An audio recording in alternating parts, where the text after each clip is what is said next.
I saw a rabbit again today.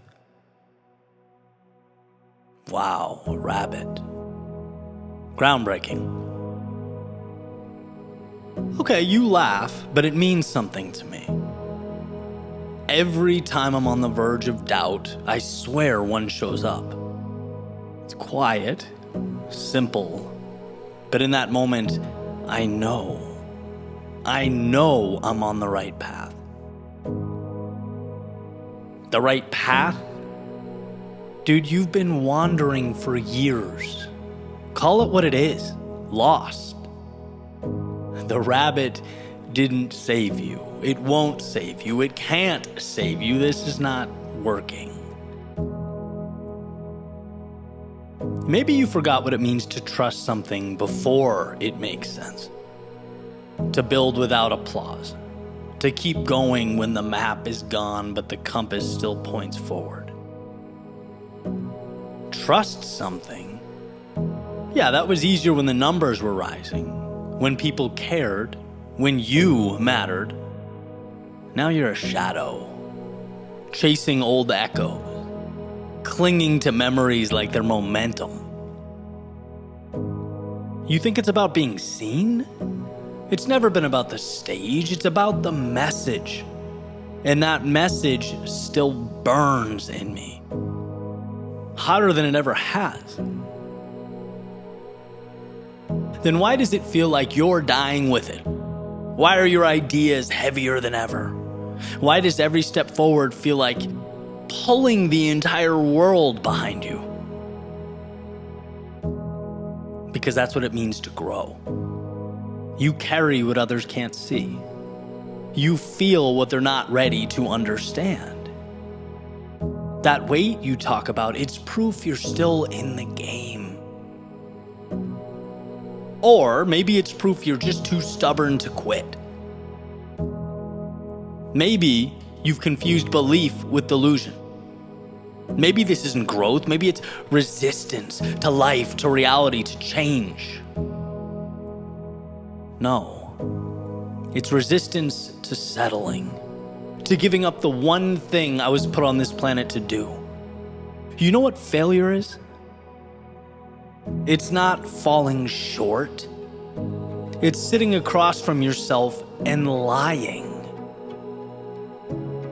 Yeah, well, what if we already passed the best parts? What if this is the decline? Then let it be earned.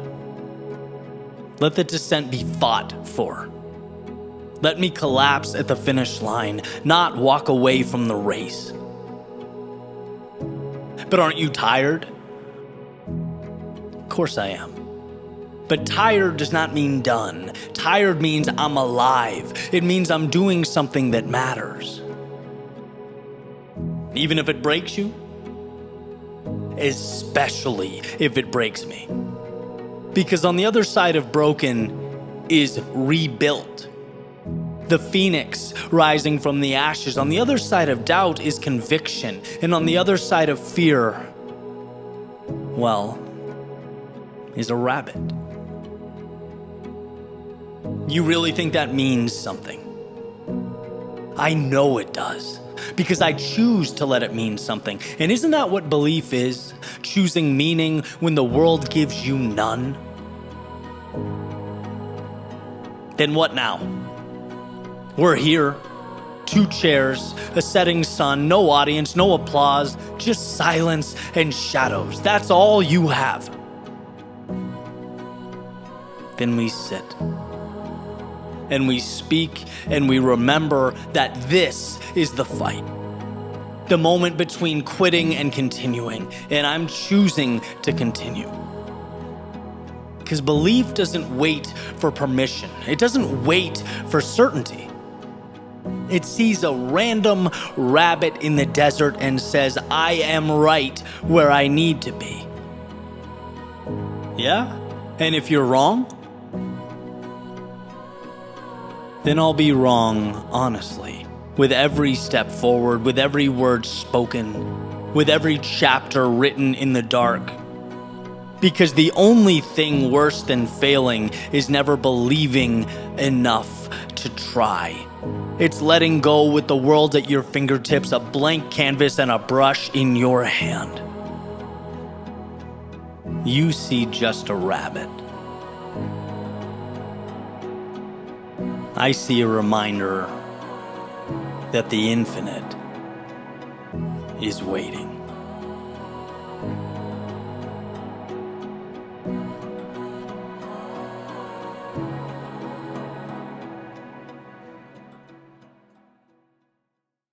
What's up, gang? Welcome to the show. I'm Eddie Pinero. Before I go on, quick note, if you're interested in more short stories like this, little inspirational tidbits, I'm putting them out in my weekly newsletter, totally free. You can join thousands of others by signing up, eddiepinero.com/newsletter. I hope I'll see you there. So this last segment touched on a pretty personal but simple idea. Those symbols out there, for me, it is a rabbit. The telltale sign that, hey, you're on the right path. There may not be validation yet. The road may be long, but you're right where you need to be. That concept can easily be a positive or a negative. Like everything, it's what you make it. It's the meaning you prescribe to it. For me, obviously, it's a good sign. It could just as easily be that's ridiculous. That doesn't make any sense. I can detach from that. But isn't that what bringing something into reality is? It doesn't exist yet. It's not there. So you can say, hey, I'm bringing this to life. I am the messenger. I am the architect. Or, hey, it's not there. So forget about it. It's not real. It's not possible. Life and reality will always reflect what you choose to make it. Which brings to the next segment here, a similar concept, a really kind of a brilliant story with a friend of mine who dealt with that same push-pull, right? Something seemingly bad happened to him. And, that quote-unquote black shirt from the last segment, the negative voice, could have easily whispered in his ear, hey, this is it. It's over. You wasted your money. You wasted your time. You don't have a chance here. But instead, he chose to see that as a symbol or sign. His rabbit was the idea that, no, I'm going to make something beautiful out of this. And he did. It greenlit, perhaps the most important trajectory of his life. Sometimes all that's required is you to give yourself permission to go. So I'm going to tell you a story about my lightbulb moment here with this concept, because it's a good one. And helps paint that picture. So a handful of years ago, I was sitting at a bar with a friend of mine. At the time, he was a business partner, still a very good friend. We'd been working all day. I think we were watching a game or something like that. And we're talking about, when he started his first business. He's an older guy, about 20, 25 years older than me. Very accomplished, done some amazing things, and made some money along the way.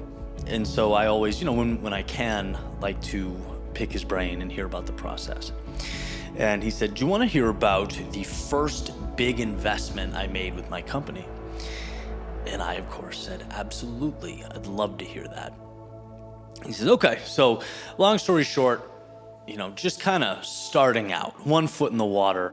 I know it's the right thing to do, but these things take time. There's a little bit of friction. And I've been watching this guy online who is, in a similar space, very just good on camera. Seems like he has it all together.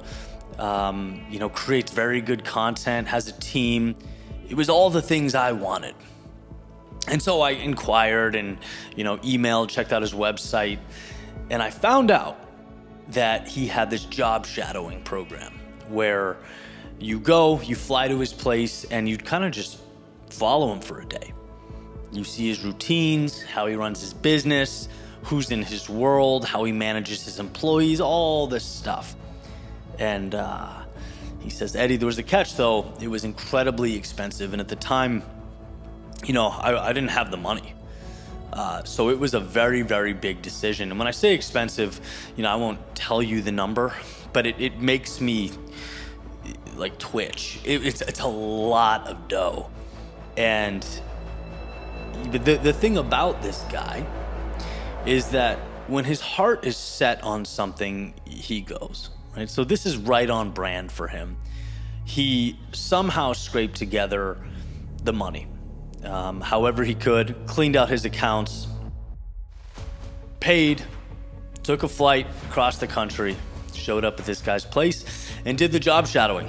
Saw how he ran things, interacted with him, got to chat, ask questions, and I'm like, well, how did it go? And he said, well, let me tell you, underwhelming is perhaps an understatement. It was just, when I say not what I expected, unremarkable. The guy was disorganized, didn't have the grasp on things that he appeared to on camera when he scripted and things were, laid out in front of him, and just kind of fumbling around through life. And I couldn't believe my eyes. I'm sitting there after having spent all that money and flown across the country in disbelief. And so I listened for a little bit, and when he explains that, I said, man, I am so sorry. Like that's, that brings a tear to my eye. That tugs at my heartstrings. No one wants to hear that. And he said, Eddie, sorry. There's no reason to be sorry. Let me explain something to you.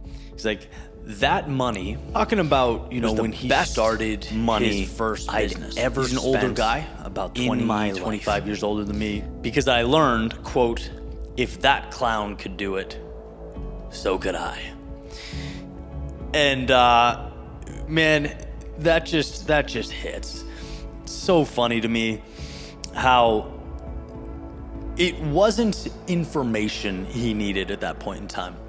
It wasn't some secret script or idea or, you get the point. There's no underlying strategy that would have changed his life. What he needed was self-belief and a green light to go.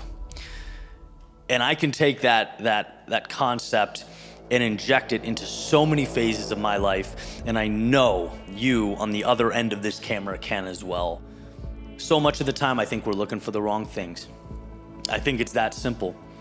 We're looking for John Smith's strategy and approach, and we want to emulate how other people are doing it. We want these hidden details. We want the answer that's been, hiding in the weeds that's going to change everything, when what we really need is pure, absolute confidence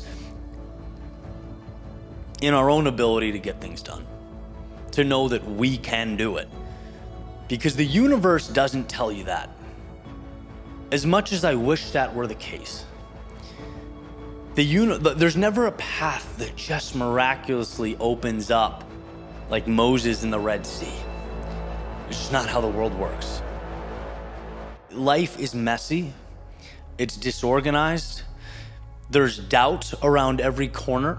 There's no exact formula. And the only piece that will carry you through it all is complete certainty that you can weather the storm, that you can handle it. That's the foundation that everything is built on. And when he said, if this guy can do it, so can I. Sometimes that's all it is. Those people out there, they're no better than you. They're not innately talented. They believed in themselves and they greenlit the journey. Fully committed. And, through trial and error and iteration, here they are. And the same thing is true with you. So think about that in your own world. Is there any area where you need to look around and just give yourself permission to begin? To trust that you can be the one. You can be the one to make the change, to create something new, to adjust and alter reality. You can do that. Again, that self-belief doesn't arrive in the mail. It starts looking directly at yourself in the mirror and giving yourself permission to begin.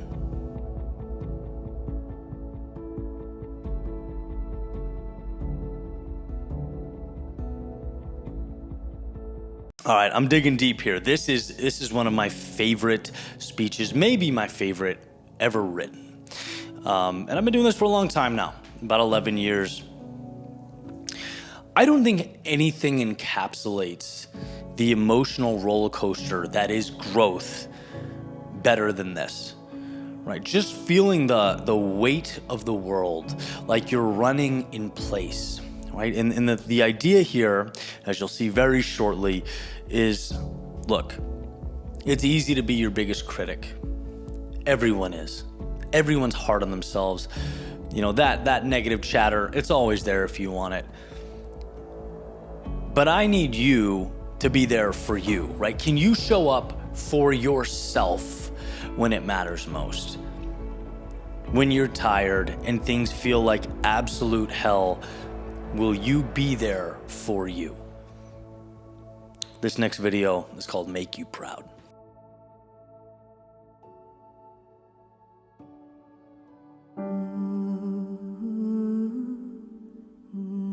I woke up last night and I remembered my debt to you. Being that I stand by the promises that I make, I jumped out of bed and I walked over to my desk, I turned on a light, and I began writing. At a minimum, to explain myself, but at best case scenario, to provide some reassurance that every storm ends, that nothing is forever, and that someday, without question, I'll make you proud. See, things haven't been the easiest lately, and it's funny. Sometimes things seem so intuitive. Sometimes they make so much sense. And then sometimes it feels like you open up a novel right in the middle and it's in a language you can't read. You know, life feels more complex than it really is, and I feel smaller than I really am, but don't be concerned.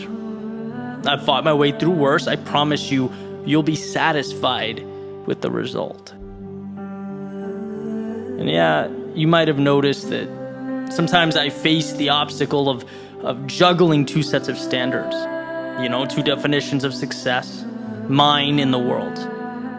What I love and what matters to me versus what will increase my status, my standing in society. And honestly, it pulls me in two different directions sometimes. Makes me think back to years past and that discomfort I've experienced, you know, standing on an empty foundation, but believing someday something meaningful would stand there. Realizing that when you put your head down and when you block out the noise, you can finally hear the most powerful voice of all, your own. That's why you take L's in the short term, to acquire meaning in the long term. I've found that courage before, and I'll find it again any second now. Don't you worry.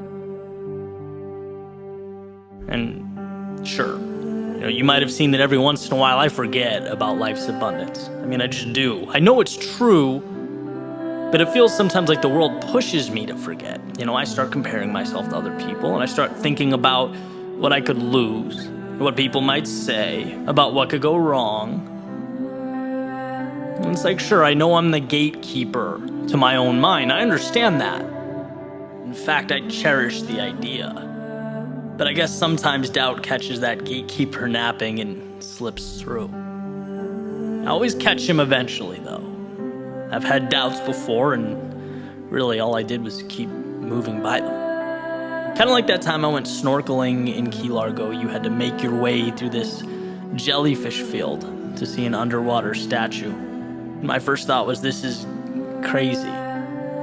But then you move in and you realize they just exist. They don't have control or an agenda. And if you find the courage, they become meaningless. You can float right by them. So don't worry, I'll swim through and you'll see me on the other end. And I will catch that view. Not for Facebook or for Instagram. Because in a way I owe it to myself and I owe it to you. I didn't make these promises to run when things got challenging. I made them because they meant something. And yeah, from the outside in, things are not perfect. I get that. I understand. But if you just hang tight, if you just remember that I've been there before, I've climbed out, I've come back. In fact, the deeper the valley and the darker the night, the clearer the answer always becomes when I emerge. And it may be a journey, but however long it takes, I've gotten there. And I have to admit, yeah, it feels funny writing a letter to myself, but I need you now more than ever. You've always been my toughest critic, and I appreciate that, but now I need you to be my biggest fan. To remind me that life can be confusing and seemingly contradictory, uncertain, and even chaotic. But that doesn't mean I'm not right where I need to be, right where we need to be. And if you'll just believe in me, if you'll hop along for this ride, you'll see that as sure as I'm sitting here writing to you now, I will make you proud.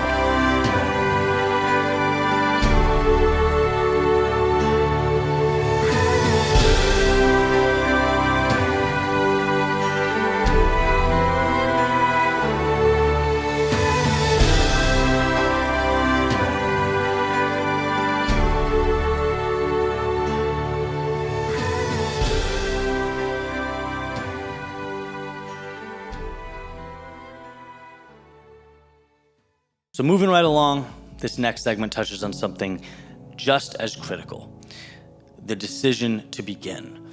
Understanding that, yeah, I don't have all the answers, I don't know, there's a lot of questions that need to be resolved, but what you do have is a foot and you can step forward, right? If you had to begin, what would you do?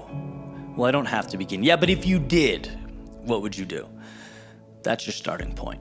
And it's amazing what that turns into, what that evolves into, right? So this next segment, it's time to begin. So here's a pretend conversation. Follow along. I don't know what to do. Okay. But if you did know what to do, what would that look like? I don't know. That's an impossible question. It's not an impossible question. If you did know what to do and you had to do something right now, what would that look like? I guess I'd start planning and making the necessary calls and buying or collecting the things I think I need to start. Beautiful. There's your starting point. See, here's the deal. No one, and I mean no one, quote unquote, knows everything. Because very rarely are there objectively correct answers. In fact, I would even simplify it further. Life's not comprised of people who know and people who don't know. Life is comprised of people who act and people who don't act. People who wait and people who move into the unknown before they're ready and create answers. So let's take this further with a little anecdote. Pretend there's a home builder and you're looking at him and you are asking, where's the family gonna sleep? Where are they gonna eat? Where are the memories going to be made? When there's important conversations to be had, where are they going to be had? Where's the Christmas tree gonna go? What's gonna matter most? How is this house going to become a home? To which point, the home builder would say, wait a minute. You're putting the cart before the horse. I don't know that. I don't know any of those things, and I couldn't possibly know any of those things. But I can tell you this, here's a plot of land. Here are some bricks. And one brick at a time, I'll bring this home to life. And little by little, it will look more and more like a home, and someday a family will be in the home, and someday those memories will be made just as they should, just as it feels right. But the entire process begins one brick at a time. I think we often forget that we don't need to build homes, right? We need to just metaphorically lay those bricks. The effort ultimately becomes the home. We don't run marathons, for example. We run one step at a time. The exhausted energy ultimately accumulates and pushes us beyond that finish line. Similarly, we don't read books. We read sentences, which are a collection of words comprised of letters. We do that which is manageable. We do that which is right in front of us. And with consistency, it evolves into the meaningful. And so this, seemingly trivial question, but what if you did know? What if you did have the answer? To me, it's everything, because it reminds us that if we have enough to just start manufacturing momentum, then we have everything we need. Because life is created by doing. Knowledge is found by doing. Wisdom is acquired by doing. We have to go.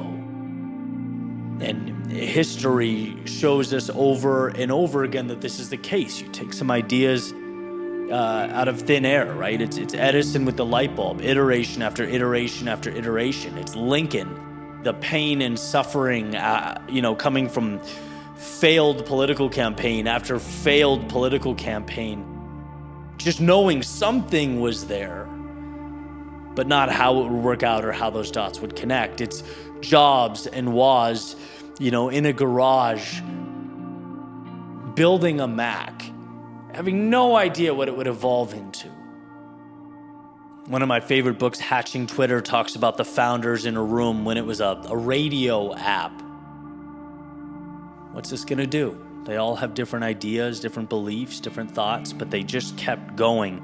The power is in doing. It really is a miracle to go before you're ready. It's the only way.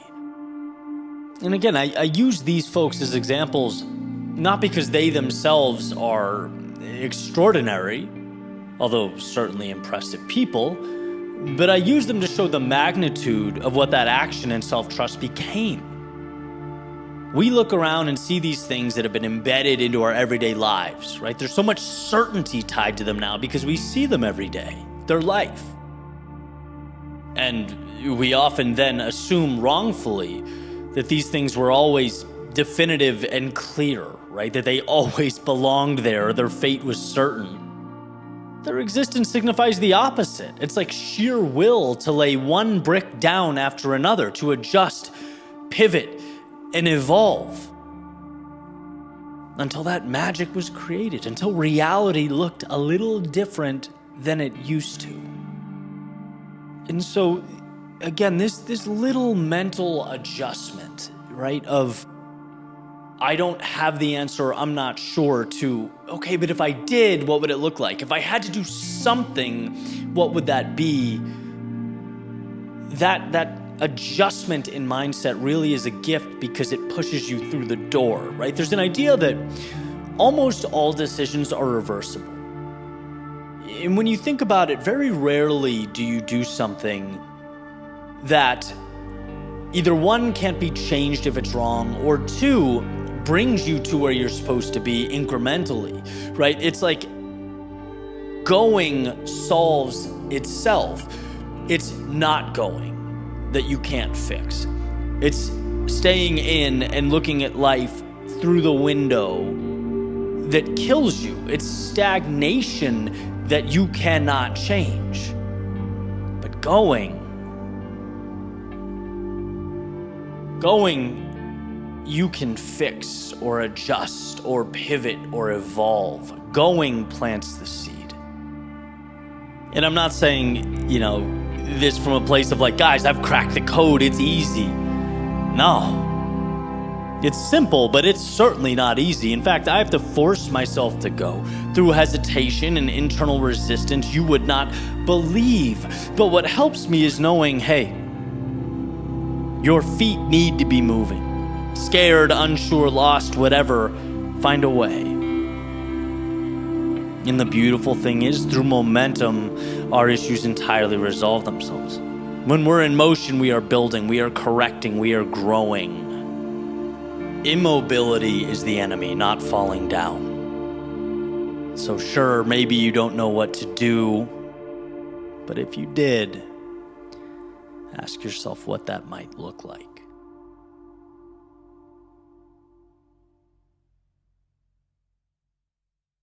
And we're going to finish with what feels like the next iteration of this narrative. It's the reminder, in my mind, the calming reminder that you can't traverse, an ocean. You can't jump a mountain. And what prevents us from going is that feeling like we have to. You don't. You don't even have to completely, cut ties with the past or evolve overnight. Like, something can be incremental. And in fact, most good things are. So remove the weight and remove the expectation of having to be perfect or hit a home run, and instead gift yourself the permission to just step up to the plate. Right? That reframing is freeing. You can have a target aimed at the biggest mountain in the world, but that doesn't matter. What matters is, are you showing up to the base and climbing that first rock? Imagine you're standing on the edge of a cliff and you're looking out at this giant abyss. And you know that what you want is on the other side. That the very thing you're called to do, the journey of a lifetime that means the most to you, that you know you should be on. But instead of making one giant leap, you hedge. You grab a handrail or a rope. You sort of tiptoe along the outside, bracing yourself for the possibility of a fall. Look, in a perfect world, we'll say, when we know that we should be somewhere, when something's calling us, we would always take the leap. And the times that I've done that in my life, I don't regret it at all. In fact, I attribute taking massive action to a lot of the growth that I've had in my life. But I think it also benefits us to be practical. We can't always do that. We're not always ready to do that. Sometimes we have to earn confidence, one little step at a time. And so what I want to do is tell a story about that very courage, about using what you have where you are to start taking action now, even if you're not ready to leap without reservation. It's a reminder that beginnings are rarely graceful, but they're necessary. And years from now, when you look back, you might laugh at the ways you softened your first steps, that you hedged. But you'll also realize that starting, even imperfectly, even with training wheels, was everything. And so I want to share a quick story about my friend Clayton. I was recently on his podcast, and we were talking about this, right? Particularly with him, he shares a lot on social media. It's a big part of his brand, his business, what he does. And he also happens to enjoy dancing, right? And by the way, I'm not throwing him under the bus here. He'd be happy that I shared this. So, he's saying, I love this, it's a big part of what I do, but it's outside the scope of what people know me for. And really struggled to share it for fear of being criticized or laughed at, or, you can fill in the blank there. And he says, so one day I filmed a video, and I'm sitting there for 40 minutes looking at it, terrified, thinking, how can I soften the blow here, right? And he goes, I know what I'll do. Instead of just posting the video, I'll post it, but I'll write this really long essay underneath it in the description about vulnerability and the difficulty in life and some of these things, so that people will see that and comment on that and send some positivity there to counteract the negative comments that I'll get about, dancing and being made fun of and all these things. You can just see like the circus going on in his brain, right? The loops he's jumping through to rationalize this in his mind. And he says, I'm so embarrassed that I did that. I can't believe that. Right now, I dance and I just post it. Who cares? And not only that, people like it. And I'm listening to this and I'm like, but that's exactly it, right? We look back at our beginnings and we often laugh to ourselves. Oh, back then I was so naive. I was so scared. I tiptoed in. I crawled before I walked, before I ran. Like, it's a sense of shame. You know the phrase, meet people where they are? Well, how about meeting that older version of you where you were? Because back then, it wasn't a silly hedge. Back then, it was courage. It was everything you had. And yeah, maybe you had to make some small concessions in order to get the train on the tracks.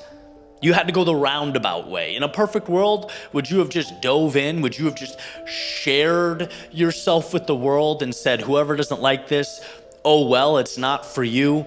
Yeah. But we live in an imperfect world where the most powerful thing is not a direct line to a goal or objective. It's starting when you're terrified to begin. Perhaps when that heartbeat in your chest is reminding you that being scared and feeling alive aren't all that different. It beats the same way. The question is, what do you do with it, right, in that moment? And see, by starting, even with the training wheels, or holding the edge of that cliff and tiptoeing around, you're able to breathe life into something that matters. You're able to give yourself an opportunity to say, years later, wow, I remember how slow I moved back then. I remember how I tiptoed back then. I remember how much I cared about people's criticism back then, but now I don't. Now I get it. That is the entirety of the point. You may not have been able to pick the fruit, but you planted the seed that would become the tree that would bear the fruit. And in the real world, that means a lot. Sometimes it's not about how you start or where you begin. It merely matters that you do. That you do start, that you do begin.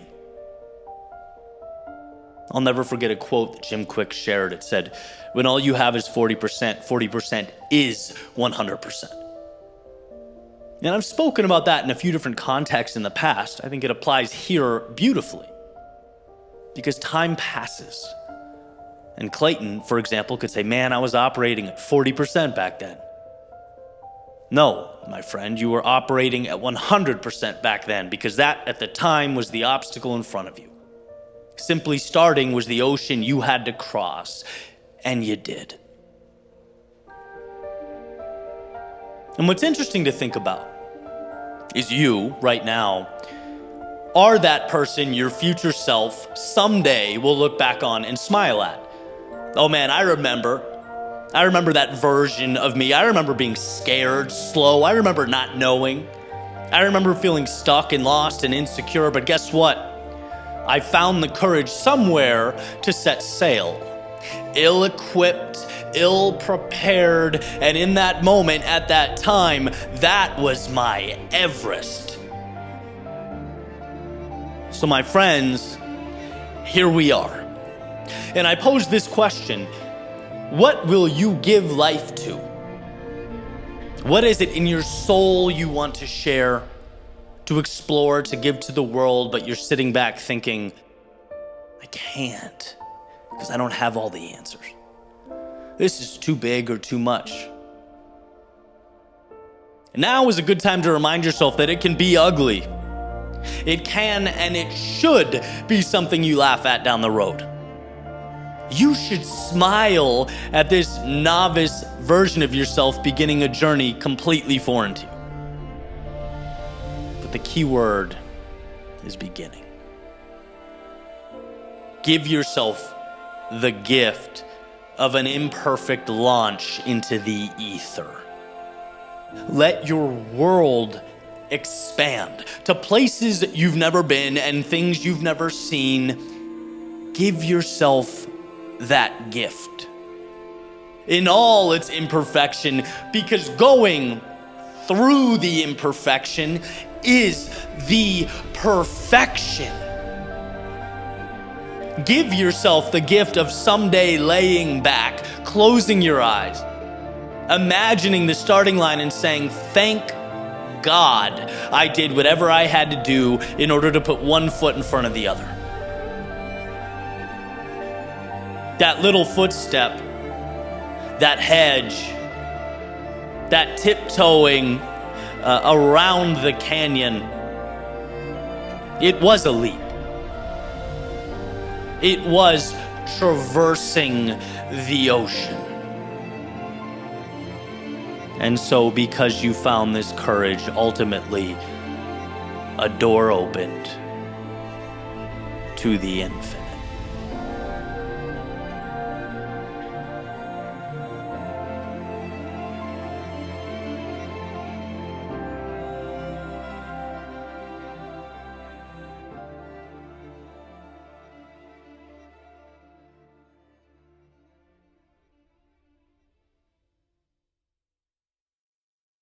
What's up, guys? Hope you enjoyed this show. If you got value from it, make sure you like and subscribe. And I'd love to know in the comments, maybe one, like, what is a symbol for you? What's your rabbit? Your reminder that, you know what, I am on the right track. I'm right where I need to be. And what's something you're chipping away at? What is that North Star? Let's talk about it, see if we can help each other add more value down below. Appreciate you hanging out. Until next time. Take care.